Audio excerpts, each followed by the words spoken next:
In this guide, I'm going to show you how you can equip a rebreather here in GTA 5. If this guide does help you out, make sure to like the video and subscribe to the channel with all notifications on. It really does help the channel and lets us know that you want more content like this. We'd greatly appreciate it, and if at any point throughout this guide you do have any questions, just ask them down in the comment section below and we can help you out further. I'm going to be doing my best to reply to every single comment down there.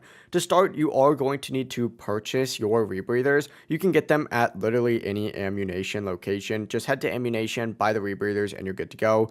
Whenever you have purchased them though, simply open up your interaction menu, and from here, go ahead and go to your style section. And once you do get in your style section, just select accessories and look for the rebreather in there. You'll see it listed near the options like auto-equipped bike helmet or auto-equipped aircraft helmet. It should automatically be turned on. If it's not for you, you will need to turn it on. As soon as you do that though, as soon as you go underwater, your character will automatically equip that rebreather so you could stay submerged for way longer. But yeah, it really is as simple as that. If you guys did have any questions, just ask them down in the comment section below and we can help you out further. I'm going to be doing my best to reply to every single comment down there. Before you do leave this guide though, make sure to like the video and subscribe to the channel with all notifications on. It really does help us out. Lets us know that you want more content like this. We'd greatly appreciate it. Have a great rest of your day though. Peace.